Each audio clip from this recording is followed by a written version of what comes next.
Januari 2026 menjadi bulan yang syarat makna untuk isu Malaysian Agreement 1963 atau Malaysian Agreement 1963. Bukan kerana satu letupan kenyataan politik, tapi kerana beberapa perkembangan berlaku hampir serentak daripada pelancaran dashboard, perbahasan minyak dan gas dan sehinggalah bahasa politik seperti divorce yang menguji emosi rakyat di Sabah dan juga di Sarawak. Jadi mari kita lihat apa yang sebenarnya sedang berlaku dan apa yang masih belum. Dan pada penghujung 2026 Januari yang lalu, Kerajaan Persekutuan telah melancarkan MA63 Dashboard, satu platform digital untuk menjejak pelaksanaan tuntutan Sabah dan Sarawak di bawah MA63.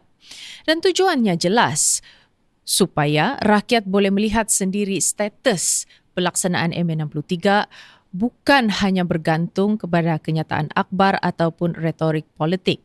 Nah, menurut Menteri di Jabatan Perdana Menteri Hal Ehwal Sabah dan Sarawak, Datuk Mustafa Sakmut, 29 perkara berkaitan dengan MA63 telah pun dibincangkan. Dan dalam masa yang sama, 13 perkara telah diselesaikan dan 16 perkara masih dalam rundingan.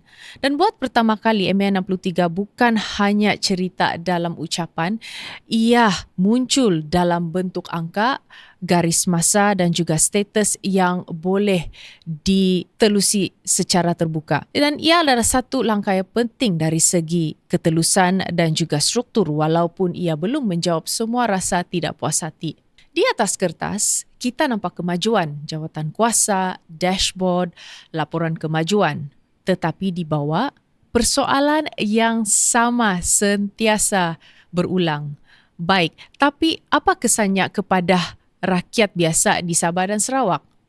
Nah, itu adalah isu besar seperti hak 40% hasil yang dikutip di Sabah dan dalam masa yang sama, kekuatan fiskal negeri untuk membiayai pembangunan dan hasil negeri daripada sumber asli masih belum benar-benar terasa. Dan sekolah, jalan raya, hospital, peluang pekerjaan atau kos sara hidup, di manakah ia berada sekarang? Nah, di sinilah wujud jurang persepsi. Di Putrajaya, MA63 kelihatan bergerak dalam bentuk struktur, mesyuarat dan juga dashboard. Tetapi di Sabah dan Sarawak, ia masih dilihat sebagai janji yang separuh masak.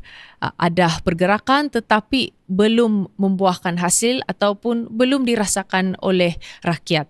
Kedua-dua realiti ini boleh wujud serentak, kemajuan pentadbiran dan juga rasa kekecewaan rakyat.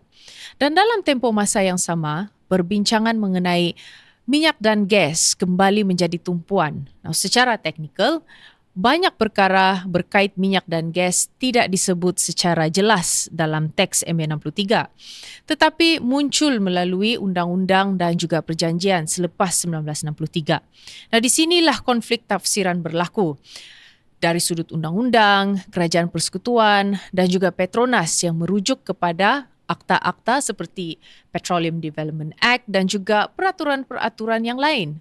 Nah, dari sudut rakyat, Sabah dan Sarawak, minyak dan gas Sabah ini adalah soal keadilan ekonomi dan juga maruah negeri.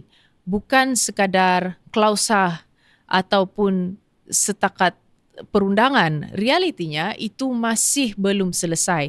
Rundingan tentang royalti, kawal selia bersama dan juga model hasil yang lebih adil masih berjalan dan rakyat Borneo sedar bahawa ini ialah nadi sebenar kemampuan negeri untuk berdiri lebih kukuh dalam persekutuan.